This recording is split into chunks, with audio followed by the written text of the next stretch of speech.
Olha, já o deputado Eduardo Bolsonaro, do PL, afirmou nesta quarta-feira que o ministro do Supremo Tribunal Federal, Alexandre de Moraes, quer, entre aspas, assassinar Bolsonaro. Para o congressista, medidas como a tornozeleira eletrônica e prisão domiciliar aplicadas mesmo diante dos problemas de saúde do ex-presidente reforçam a percepção de que Moraes age para prejudicá-lo. Vamos ver. Ele é um senhor de 71 anos de idade, há meses sofre com uma crise de soluço, frequentemente vomita e por vezes corre risco de broncoaspirar o próprio vômito, o que pode fazê-lo levar urgentemente a um hospital. E isso tudo só me faz pensar uma coisa: o Moraes quer assassinar o Jair Bolsonaro, porque o Collor, quando violou a tornozeleira, o Moraes era o relator do processo dele, o Moraes não mandou o ex-presidente Fernando Collor para a cadeia. O Lula, por exemplo, era porta aberta, várias visitas, tanto é que ele até chegou a conhecer a Janja lá durante o seu período na carceragem. Então, o Bolsonaro é o contrário. Eu acho que existe essa intenção. Eu acho que não consigo imaginar outra intenção que não a de assassinar Jair Bolsonaro. Professor Márcio Manuel, uma acusação séria, né? O Alexandre de Moraes quer matar Bolsonaro? Olha, eu já fiquei hospedado em muito hotel no interior de Goiás, mas eu nunca fiquei num quarto de hotel com 12 metros quadrados, com televisão, com ar-condicionado, com frigobar. Isso quer assassinar? Bom, primeiro ele vai ter que provar isso que ele está falando, porque isso é grave, a acusação é grave. Evidentemente que o choro é livre, pode falar o que quiser. É claro que, a partir do momento que você faz uma acusação dessa de um ministro do Supremo Tribunal Federal, você precisa ter condições de provar, com provas periciais, documentos. Alguma coisa você tem que ter para você falar uma coisa dessa, Eduardo Bolsonaro. Outro ponto, com relação à fala do presidente da República. E outra, só deixar claro, Alex e telespectadores, esse tipo de acusação, quando ele fala, ele que é o deputado federal mais votado da história da República Brasileira, quando ele fala isso reverbera nos grupos dos senhorzinhos e das senhorzinhas do Zap. Isso aí vai virar uma fala padrão. Aí todo mundo vai passar a falar isso. E isso é preocupante. Com relação à fala do Lula, não está correto. Eu te pergunto, quando que nesse país alguém foi preso por tentativa de golpe de Estado? E quantas tentativas de golpe já houveram? E quantas execuções de golpe tivemos? Isso é importante. Outro detalhe, só corrigir o Lula, não são 4 generais, são 3 generais e um almirante, né? O almirante Garnier da Marinha e os 3 generais do Exército. General Heleno, general Braga Neto e o general Paulo Sérgio. Virão mais? Provavelmente. Nós estamos falando de um transitado em julgado concluído do núcleo 1, o núcleo principal, o núcleo maior da trama golpista. Então, sim. E outra, o Brasil também é o único país onde tem 3 deputados federais, tudo do mesmo partido, foragidos. Algo único também no mundo. Professor Marajá, de fato, o judiciário, porque assim, a gente tem visto aí muitas reclamações a respeito do estado de saúde do ex-presidente Bolsonaro, né, que desde a época da facada, a saúde dele já vem aí, né, debilitada.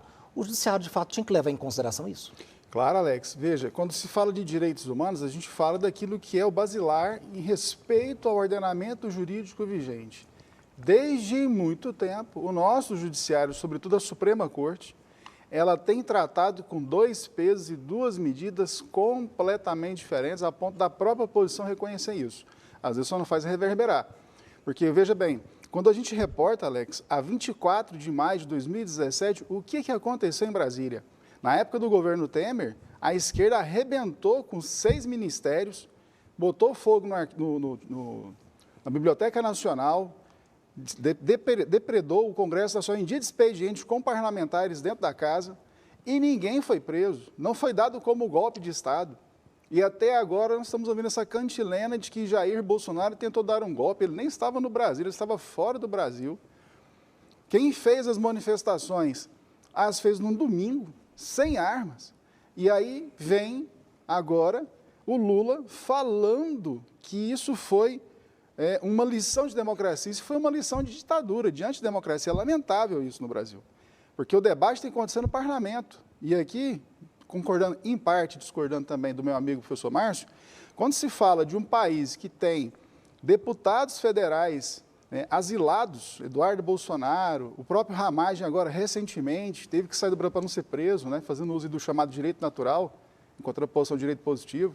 Nós temos Carla Zambelli presa, nós temos outros parlamentares, como o próprio senador, que hoje usa tornozeleiro, Marcos Duval. Como é que um senador da República pode estar no exercício do mandato com tornozeleira eletrônica? São uma série de aberrações que numa democracia verdadeira jamais estaria acontecendo. E tudo isso com conivência. É bem importante dizer que isso não é só culpa do Supremo e nem só culpa do Lula. A conivência dos presidentes da Câmara, presidentes do Senado. E com relação aos generais, que o professor Márcio citou aqui, eu lamento que generais do quilate, do general Heleno, do general Paulo Sérgio, do próprio general Mário, que não seja de 4 nem de 2 estrelas, o almirante Garnier e outros generais estejam sendo entregues à própria sorte pelo comandante, general Tomás.